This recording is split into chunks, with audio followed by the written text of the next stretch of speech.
오늘의 성경 본문은 요한복음 12장 1절에서 3절 말씀입니다. 유월절 엿새 전에 예수께서 베다니에 이르시니 이곳은 예수께서 죽은 자 가운데서 살리신 나사로가 있는 곳이라. 거기서 예수를 위하여 잔치할세 마르다는 일을 하고 나사로는 예수와 함께 앉은 자 중에 있더라. 마리아는 지극히 비싼 향유 곧 순전한 나드 한 근을 가져다가 예수의 발에 붓고 자기 머리털로 그의 발을 닦으니 향유 냄새가 집에 가득하더라. 아멘.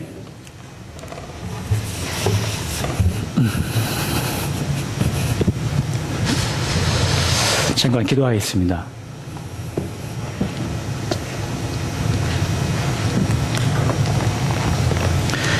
사랑의 하나님 감사합니다.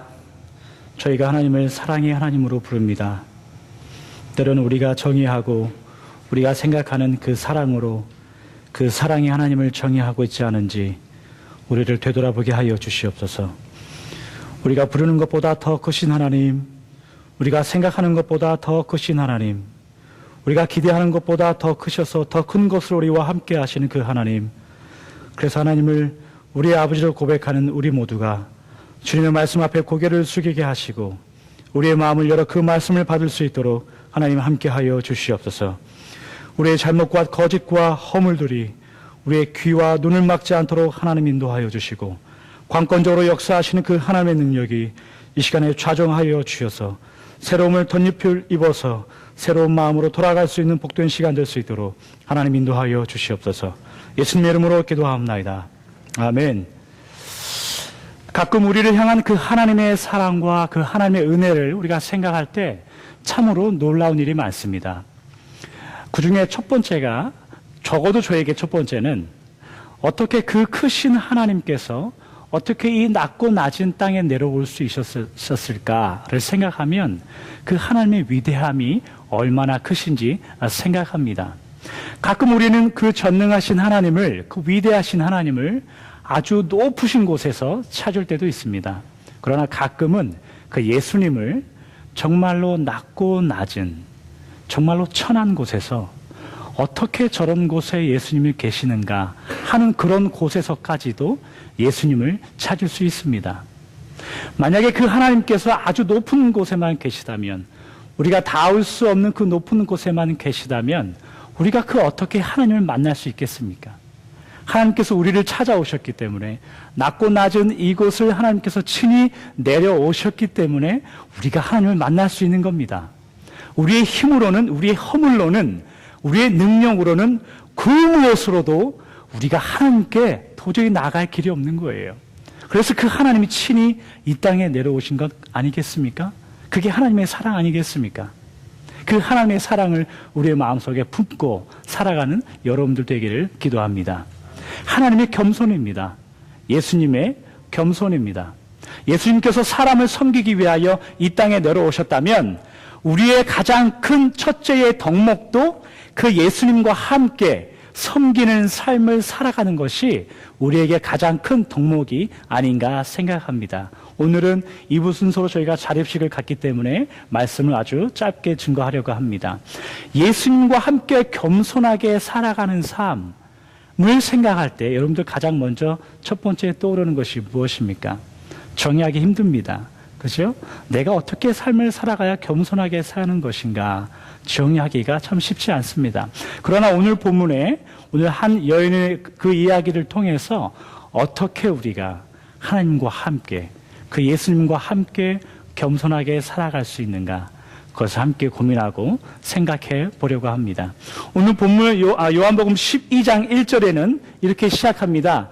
유월절 엿새 전에, 이렇게 시작합니다. 유월절 엿새 전이라는 말은 이제 곧 예수님께서 돌아가실 그날이 6일 전이다, 이렇게 말하는 거예요. 유월절 만은 저기 있지만 유월절에 하나님께서 돌아가셨습니다. 예수님께서 돌아가셨습니다. 그래서 유월절 엿새 전이라는 말은 예수님께서 이제 곧 돌아가실 때가 되었구나라는 그 성경의 표현입니다. 그런데 오늘 성경 본문을 보니 예수님께서 베다니로 들어가셨습니다. 그 베다니는 죽은 나사로를 예수님께서 살리신 그 동네였어요. 근데 그 베다니 동네로 왜 들어가셨는지 성경은 구체적으로 말을 하고 있지 않습니다. 비단 우리가 다만 알 수 있는 것은 오늘 12장 이전의 11장의 내용을 보면 예수님께서 죽은 나사로를 살립니다. 그러니까 그곳에 모인 모든 유대인들이 그 예수님을 잡아서 해코지 하려고 그 방책을 구하는 그런 것들이 11장에 등장합니다. 심지어 11장 마지막 구절을 보면 유대인들이 예수가 어디 있느냐 수배까지 하고 있어요. 그러니까 예수님께서는 그곳을 잠시 떠나셔 있다가 그곳이 잠깐 잠잠해지자 그 베다니로 다시 돌아오십니다. 그 나사로가 있던 그 동네로 다시 돌아오는 장면이 오늘의 이야기입니다. 오늘의 이야기인데 오늘의 주인공이 있어요. 바로 이 여인입니다. 이 예수님께서 이 베다니로 다시 돌아오셨을 때 우리의 형제요, 우리의 친구요, 우리의 이웃이었던 그 나사로가 다시 살아난 것 때문에 예수님이 오시니까 모든 분들이 잔치를 엽니다. 모든 분들이 예수님을 환영하고 그 가운데 잔치를 베풉니다. 그런데 그 중에 한 여인은 예수님께서 그 동네로 다시 돌아오는 그 순간부터 그 여인에게, 그 예수님에게 집중하기 시작합니다. 다른 모든 분들이 잔치에 집중하고 있었을 때 이 여인은 예수님의 행동을 처음부터 끝까지 이렇게 주시하시는 거예요. 주시하셔서 그 예수님을 따라가고 있는 거예요. 성령 하나님의 감동에 이끌려서 그 예수님을 주시하고 있는 거예요. 여러분들 기쁜 일이나 즐거운 일은 별로 친하지 않은 사람과도 쉽게 공유할 수 있습니다. 동의하십니까? 제가 2002년 월드컵 때 한국에 있었거든요. 그래서 그냥 집안에 앉아 있어도 그냥 여기저기서 대한민국, 저기저기서 대한민국. 그냥 스페인전의 마지막 홍명보가 5번째 킥을 했을 때 그게 들어갔을 때 온 동네 사람들이 길거리 나와서 다 부둥켜 안고 허그를 합니다. 이분 모르는 사람들인데도. 그리고 허그를 하고 돌아서면 제 갈 길을 하죠. 그러니까 이렇게 기쁜 일이나 이렇게 아주 좋은 일은 그냥 이웃에게 널리 이렇게 선포하는, 증거하는, 이렇게 나누는 그런 습성이 있어요. 습관이 있어요. 마치 그런 거와 같은 거예요. 군중심리. 나사로를 살렸어? 우리 형제잖아. 내 이웃이잖아. 그럼 나사로가 살았어? 그럼 예수님이 왔대 다시? 죽을지도 모르는데 다시 왔다는 거야. 우리 놀자, 먹고 놀자 하고 잔치를 벌이는 거예요. 그 중에는 정말로 예수님을 반겨서 하는 분들도 있겠지만 그 중에는 어쩌면 오늘 한번 놀고 먹자 그런 심산으로 하시는 분들도 혹여나 있을 거랍니다. 그런데 이 여인은 그 즐거움과 잔치 속에 그 환호 속에 환영 속에 거하는 것이 아니라 성령님이 주신 그 감동으로 이 예수님께 집중하고 있는 거예요. God and Korean Woman 이란 책이 있어요. 한국 여자분이 한국 교수님 지으신 책인데 그 책의 내용은 한국 여인들에 대한 내용이에요. 특별히 교회 안에 있으신 분, 한국 여인분들. 근데 그분의 인상 깊었던 구절이 이런 구절이 있습니다. 한국 여인들은 눈으로 말을 많이 한대요. 눈으로. 그러니까 남편분들 아내분들 눈을 잘 읽으셔야 돼요. 아시겠죠? 갑자기 저녁에 들어갔는데 눈동자 이렇게 파락 떨리면은 그걸 탁 캐치하셔서 읽으셔야 돼요. 이 사람이 눈이 아픈가 보다. 그러면 안 돼요. 눈을 보셔서 여보 당신 오늘 무슨 일이 있어요? 이렇게 물어보셔야 돼요. 아시겠습니까? 그렇게 살으셔야 돼요. 저를 이렇게 이상한 눈으로 쳐다보지 마시고 나 그렇게 하고 있어 그렇게 생각하지 마시고요. 이 여인이 바라봤던 그 예수님이 바로 그런 심정인 거예요. 예수님이 그 베다니 동네로 다시 돌아오실 때 그 예수님의 마음을 보려고 노력하니까 이제 곧 엿새 후에 예수님께서 돌아가실 그 예수님의 마음이 보이더라는 거예요. 성령님의 감동이 주시라는 거예요. 예수님께서 그렇게 칭찬합니다. 나의 죽을 것을 예비하노라 그만두어라. 그러니까 그 여인의 마음은 이미 예수님의 그 마음을 준비하고 있는 거예요. 눈으로 말할 수 없는 그 아픔을 가지고 있는 우리의 교우들, 얼굴로 표현하지 못하는 그 마음에 어떤 마음을 가지고 있는 것들, 여러분들 주위의 분들의 그런 얼굴과 그런 마음을 읽으실 줄 알아야 됩니다. 그게 진짜 사랑하는 거예요. 옆에 있는 분들 표정이 변했으면 무슨 일 있어요? 같이 기도하겠습니다. 그렇게 말 한마디 건넬 수 있는 게 진짜 마음으로 격려하는 거예요. 그러한 교회가 되길 더 기도합니다. 예수님께서 그 잔치의 상에 앉으셨을 때 이 여인이 가지고 있던 향유병을 주섬 챙기더니 예수님 앞에 이렇게 가져옵니다. 제가 한번 해볼게요. 뚜껑이 있습니다. 이렇게 뚜껑을 열어서, 마침 목도 마르니까 감사합니다, 집사님.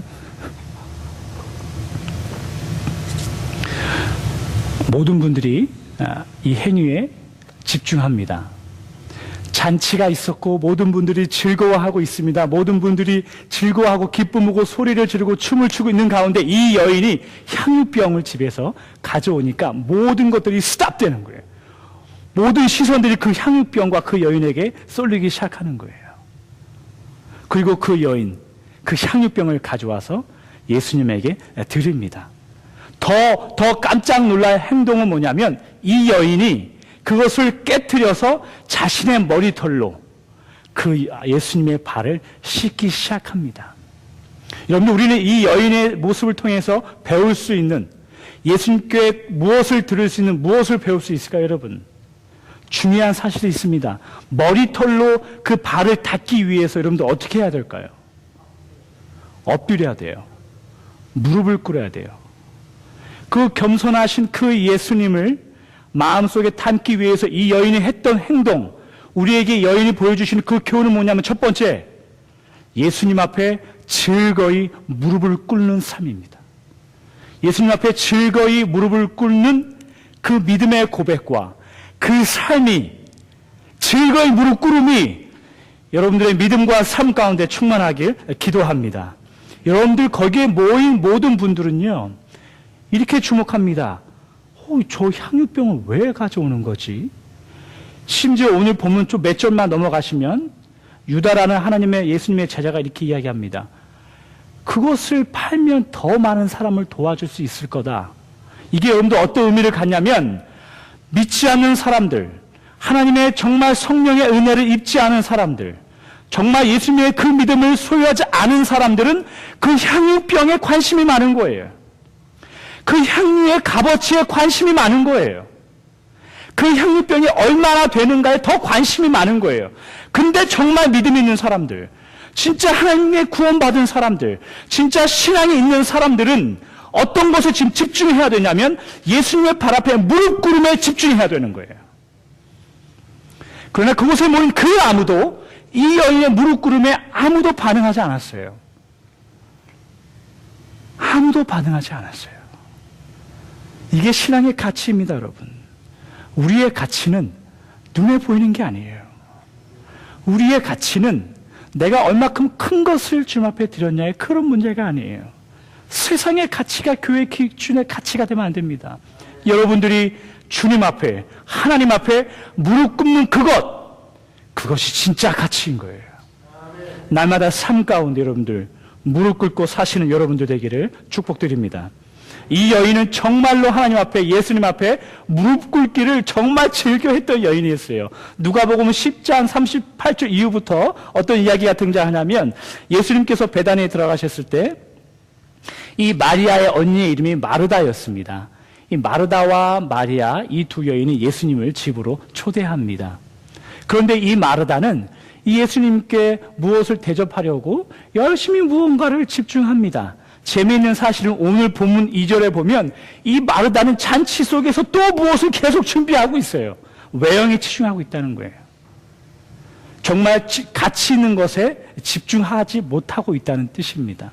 그런데 이 여인은 누가복음 10장 39절에 보니까 이렇게 기록합니다.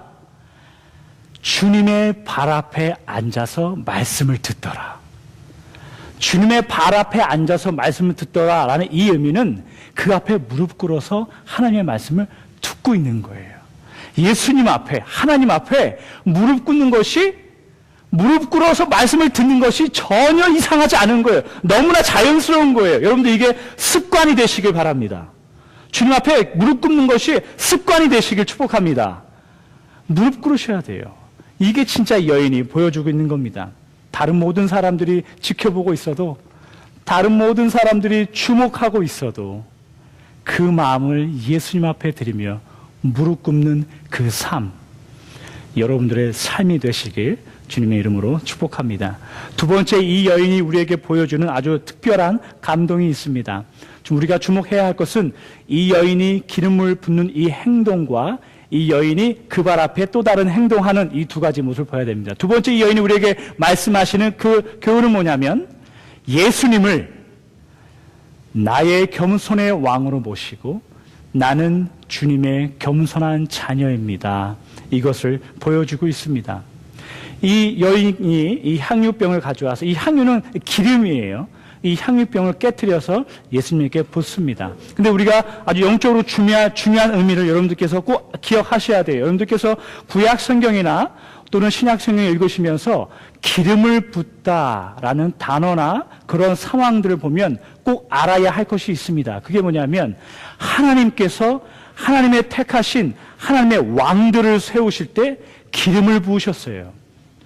선지자들을 통하여 기름을 부으셔서 왕을 세우셨단 말이에요. 그러니까 지금 이 여인이 이 향기 나는 기름을 가져오셔서 예수님의 발에 기름을 붓는다는 것은 뭐냐면 예수님, 당신은 나의 왕입니다. 예수님, 당신은 나의 왕입니다. 그 표현인 거예요. 예수님, 당신은 나의 왕입니다. 그 표현이, 이 기름을 붓다라는 것은 헬라어로 하면 Christ, 크리스도, 영어로 하면 Christ, anointed one, 히브리어로 하면은 메사야, 메시아, 한국말로 하면 메시아라는 뜻이에요. 그러니까 메시아로서, 그리스도로서, 구세주로서 하나님 당신, 예수님 당신을 나의 마음 가운데 모시겠습니다. 그렇게 고백하고 있는 거예요. 더 중요한 사실이 있어요. 이 기름병을 어디다 붓고 있다고요, 지금? 예수님의 발에 붓고 있는 거예요. 이것이 갖는 영적인 의미는 뭐냐면 그 당시 유대인들의 습관을 저희가 알아야 됩니다. 유대인 이스라엘이라는 나라는 사막 기후에 사막에 있던 사람들이에요. 지금도 또 여전히 똑같잖아요. 그 사람들은 늘 먼지가 많이 나고 바람이 많은 동네에 살았기 때문에 늘 신발을 슬리퍼나 샌들을 신고 살았어요. 오늘날도 그렇게 살고 있습니다. 그러니까 늘 발가락에 발에 먼지가 많이 쌓이는 거예요. 그래서 유대인의 전통은 귀한 손님이 오시면 그 집에 종이 나와서 그 손님의 발을 물을 떠다가 그 발을 씻겨줘요. 씻겨주는 그 의미가 나는 이 집의 종입니다. 그리고 나는 당신을 섬기는 종입니다. 준비가 됐습니다. 우리 집으로 돌아오십시오. 그 의미인 거예요. 지금 기름으로 예수님의 발을 씻겨주는 이 여인의 마음, 그것은 뭐냐면 예수님 당신을 나의 왕으로 모십니다. 그와 동시에 나는 당신의 겸손한 종입니다. 그걸 고백하고 있는 거예요. 여러분들 그 발 앞에 무릎 꿇는다는 것은요, 아주 굉장한 겸손의 표현이에요. 아주 굉장한 표현할 수 있는 마지막의 표현이 무릎을 꿇는 거예요, 여러분. 근데 오늘 재밌는 사실, 요한복음 12장인데 그 다음 장에 13장에 넘어가면 무슨 장면이 나오시죠, 여러분들? 예수님께서 제자들의 발을 씻기시기 위하여 무릎을 꿇어요. 돌아가실 그 예수님께서 제자들의 발을 씻기 위하여 그 앞에 무릎을 꿇는다는 거예요. 우리들의 발을 씻기기 위하여, 우리들의 죄를 씻기기 위하여 무릎을 꿇는다는 거예요. 이게 얼마나 겸손하신 예수님이십니까? 얼마나 겸손하신 그 하나님의 성품이십니까? 그 무릎 꿇음을 이 여인이 예수님께 보여주고 있는 겁니다. 나의 왕으로, 나의 겸손의 왕으로 내가 주님 앞에 겸손의 자녀로 나가고 있는 겁니다. 여러분도 어떤 최고의 것으로 주님 앞에 하나님은 나의 왕이십니다, 그렇게 고백하는 고백을 하실 겁니까? 여러분들 가진 게 뭐 있습니까? 아유, 저 가진 거 별로 없어요. 이렇게 말씀하시잖아요. 여러분들이 가진 그 최고의 것이 무엇이냔 말이죠. 정말 최고의 것을 주님 앞에 드림으로써 나의 왕으로 인정합니다. 그렇게 어떻게 하실 거냐고요. 시간이 될 수도 있습니다, 여러분들. 여러분들의 건강이 될 수 있습니다. 여러분들이 가진 물질이 될 수도 있어요. 여러분들이 가진 헌신하는 마음, 섬기는 마음, 무엇이 됐든지 하나님 앞에 드리셔야 합니다. 그래야 그 하나님을 나의 왕으로 모시는 겁니다. 그런데 중요한 게 있어요. 여러분들이 가장 그 최고의 것을 하나님 앞에 드릴 때에 하나님의 발 앞에 놔야 돼요.